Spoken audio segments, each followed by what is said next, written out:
Hello friends, welcome back to the YouTube channel dictation club.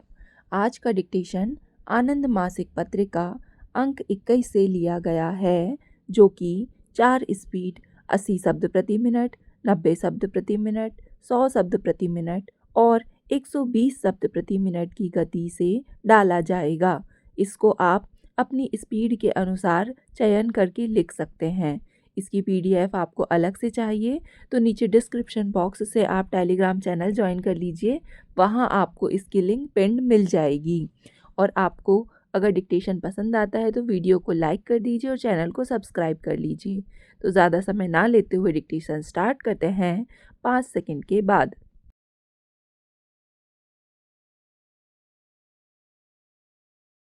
Speaker महोदय, औद्योगिक श्रमिकों में परिवार नियोजन का तरीका अपनाने को प्रोत्साहन देने के काम में लगाया गया 1 रुपया भी किसी अन्य वाणिज्यिक या उत्पादकता वाले उद्यम में किए गए निवेश से कई गुना अधिक महत्व रखता है।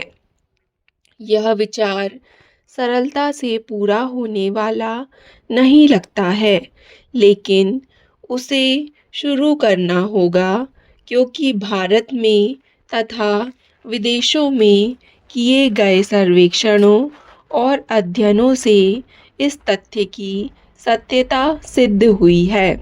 इसके अतिरिक्त उद्योग का विश्वसनीय अनुभव इस नए दृष्टिकोण की उपादेयता का पर्याप्त प्रमाण प्रस्तुत करता है। इन सर्वेक्षणों तथा अध्ययनों से अनेक तरीकों से इस तथ्य पर बल दिया गया है कि परिवार नियोजन श्रमिकों के स्वास्थ्य तथा अच्छी औद्योगिक स्थिति दोनों को सुनिश्चित करने का सबसे पक्का तरीका है, क्योंकि इसमें श्रमिकों को संतोष प्राप्त होता है और यह ऐसी परिस्थितियां उत्पन्न करता है कि श्रमिकों को काम पर से अनुपस्थित होने की आवश्यकता कम पड़ती है और उन्हें प्रसूति अवकाश कम लेना पड़ता है, जिससे उत्पादन पर अनुकूल प्रभाव पड़ता है। इतना ही नहीं, संतुष्ट श्रमिक अपेक्षाकृत अधिक कठोर श्रम कर सकते हैं, चाहे वह हाथ का हो, यांत्रिक हो या सर्जनात्मक। बुनियादी बात यह है कि उद्योग द्वारा लाभ कमाने और श्रमिकों को परिवार नियोजन के तरीके अपनाने के लिए प्रेरित करने में स्पष्ट या दुविधा वाली कोई बात नहीं है। स्पष्टतः परस्पर विरोधी लगने वाले ये दोनों पहलू एक दूसरे को दृढ़ता प्रदान करते हैं।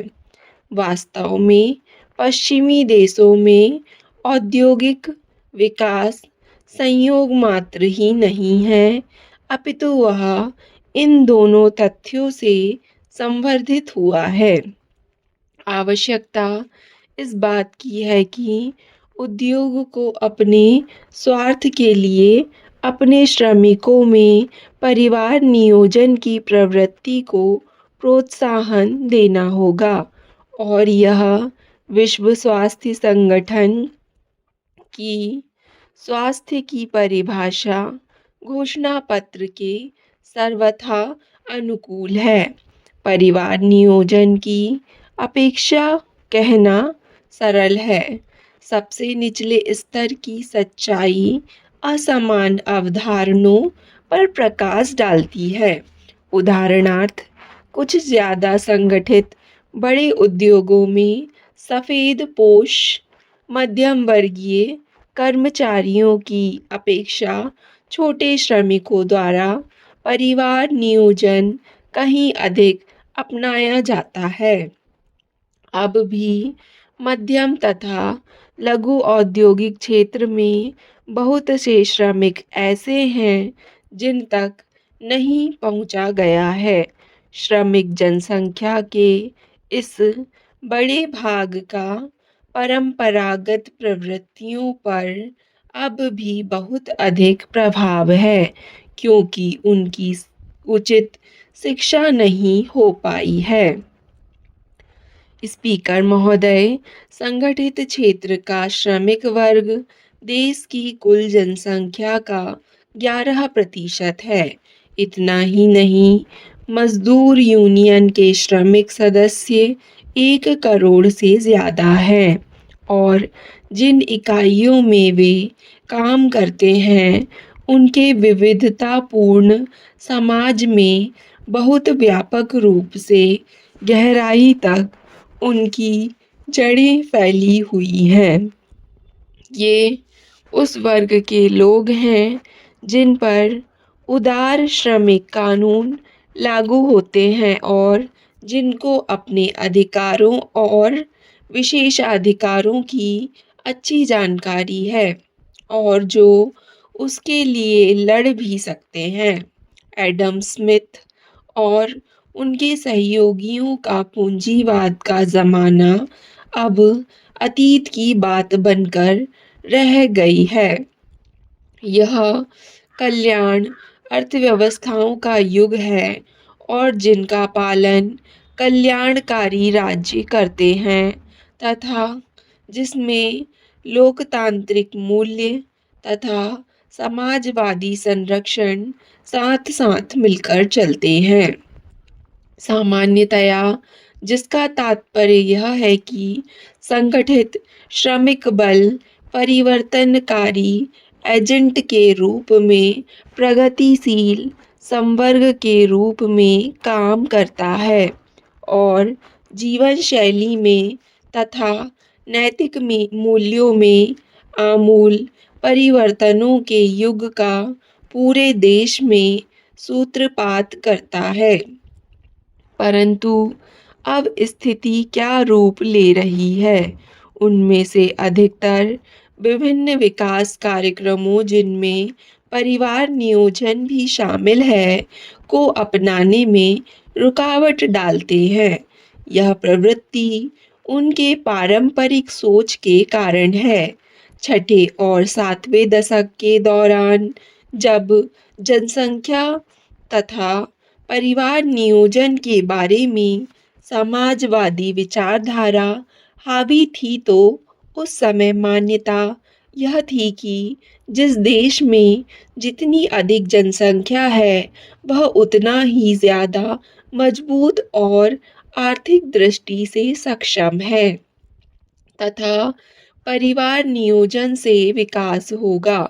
परंतु भारत में जहाँ कई शताब्दियों की दूरी को कुछ ही दशकों में पार करना है, परिवार नियोजन के तरीके अपनाना हमारे स्वास्थ्य और परिवार कल्याण कार्यक्रम के एक हिस्से के रूप में चलाया जाना चाहिए, ताकि माल का और अधिक उत्पादन हो तथा और अधिक सेवा उपलब्ध हो व कुल मिलाकर जीवन स्तर में सुधार आए। राष्ट्र ने अपने योजनाबद्ध विकास के पिछले 50 वर्षों के दौरान अत्यधिक प्रगति की है, परंतु इसके बावजूद हम विश्व के सबसे गरीब देशों में हैं।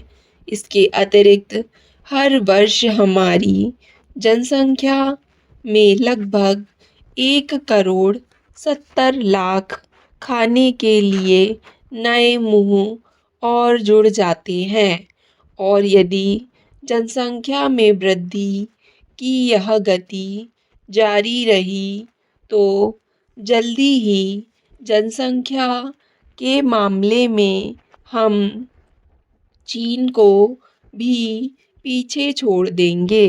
स्टॉप। डिक्टेशन पसंद आए तो वीडियो को लाइक तथा चैनल को सब्सक्राइब ज़रूर करें। धन्यवाद।